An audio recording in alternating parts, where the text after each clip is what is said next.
Maşallah, bildiyimiz kimi 843-cü ildə Frank imperiyasının parçalanması nəticəsində yaranmış dövlətlərdən birisi də Fransa dövləti idi. Fransa da digər Qərbi Avropa ölkələri kimi 11-ci əsrdə dağınıq, 9-11-ci əsrlərdə dağınıqlıq dövrünü yaşayırdı. 987-1328-ci illərdə Fransada Kapetinglər sülaləsi hakimiyyətdə olmuşdu. Fransanın şimalı və cənubu öz iqtisadi inkişafına görə fərqlənirdi. Fransanın cənubunda şimalından fərqli olaraq feodallar müstəqil idi, azad kənd icmaları vardı, o cümlədən şəhərlər daha çox inkişaf etmişdi. Fransanın cənubunda şəhərlərin inkişafının səbəbi həm ticarət yolları üzərində yerləşirdi, həm də sərin yürüşlər zamanı bu şəhərlərin öz əhəmiyyəti artmışdı. Fransada 11, 12, 13-cü əsrlərdə Fransanın birləşmə prosesi sürətləndi. Fransa birləşdirilərkən İngiltərə krallığı ilə toqquşmalar baş verdi. Çünki Fransa ərazisində İngiltərənin mülkləri vardı. 1066-cı ildə Fransadakı Normandiya ərazisinin hersoqu Wilhelm gedib Fransanı tutanda, İngiltərəni tutanda Fransadakı mülklərini də saxlamışdı. 12-13-cü əsrlərdə Fransanın birləşdirilməsi zamanı Normandiya, Akvital və Toulouse qraflığı Fransaya birləşdirildi. Birləşdirmə prosesi ilə paralel olaraq həm də islahatlar keçirildi kral tərəfindən. Və nəticədə Fransada vahid pul və vahid məhkəmə sistemi yaradıldı. Fransanın birləşməsi prosesində ən aktiv mərhələlərdən birisi 4-cü Gözəl Filippin hakimiyyəti dövrüdür. 4-cü Gözəl Filip Flandriya uğrunda mübarizə apardı. Flandriyanı birləşdirmək istəyirdi. Flandriya müasir Belçika ərazisi idi və onlar Fransaya yaxınlıqda yerləşsələr də İngiltərə ilə ticarət əlaqələrinin üstünlük verirdilər.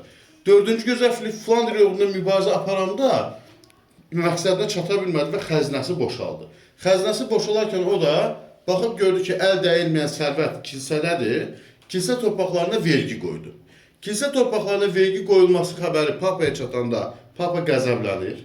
4-cü Filip görür ki, Papa ilə mübarizədə uğur qazana bilməyəcək. Ona görə də o 1302-ci ildə başlatlar çağırır. Başlatlar Fransadakı silki nümayəndəli orqandır. Əhali müxtəlif təbəqələri təmsil olunan bir növ parlament kimi bir şeydir, belə deyək.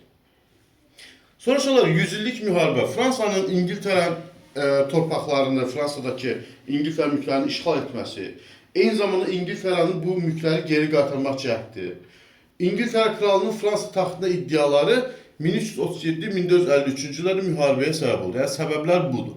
Burada indi İngilis ordusu və Fransa ordusunu biz müqayisə edək olar. Deməli, İngilis ordusu sadəcə çox deyil idi. Amma İngilis ordusu sadəcə çox olmasa da birlikdə hərəkət edirdilər. İngilis ordusunda vahid komandan başçılıq edirdi.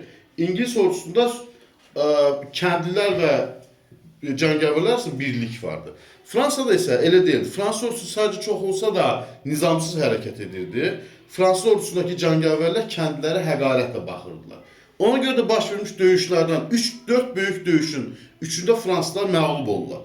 Crécy, Poitiers və Azincourt döyüşlərində fransızlar məğlub oldular. Yalnız 1428-29-cu illərdə baş verən Orlean döyüşündə fransızlar qalib gəldilər. Şöyle Orlean döyüşü bu müharibənin həlledici döyüşüdür və xalq qəhrəmanı Jeanne d'Arc'ın başçılığı ilə fransızlar burada qalib gəlirlər. Ümumiyyətlə, müharibə Fransanın qələbəsi ilə başa çatır, 100 illik müharibə. 100 illik müharibənin gedişində Fransada 1358-ci illərdə Jaklar üsyanı olub, İngiltərədə 1381-ci ildə Oat Tyler üsyanı olub. Aydın məsələdir ki, müharibənin ağır fəsadları, o cümlədən vergilərin ağırlığı üsyanlara səbəb olmuşdur. Lakin həm Jaklar üsyanı, həm də Oat Tyler üsyanı yatırıldı. Jaklar üsyanı yatırılsa da feodallar qorxuya düşərək vergiləri artırmağa cürət etmədilər və kəndlərin vəziyyəti nisbətən yaxşılaşdı. 14-cü əsrin ortalarında uşaqlar bütün Avropa ölkələrində, o cümlədən Fransada qara ölüm adlı bir vəba xəstəliyi yayıldı və nəticədə əhalinin yarıdan çoxsu tələf oldu, işçi qüvvəsinə tələbat artdı, ərzaq məhsullarına tələbat azaldı. Yəni, Qərbi Avropada belə bir proseslər baş verdi. 15-ci əsrin ikinci yarısında Fransız kralı 11-ci Ludovik Fransanı tamamilə birləşdirdi. Hilədən istifadə edib birləşdirdi daha çox. 16-cı əsrin sonlarında Fransada dini etiqad haqqında qanunla Kalvinizm təriqəti rəsmi təriqətin qəbul olundu. Fransada katolik təriqəti vardı.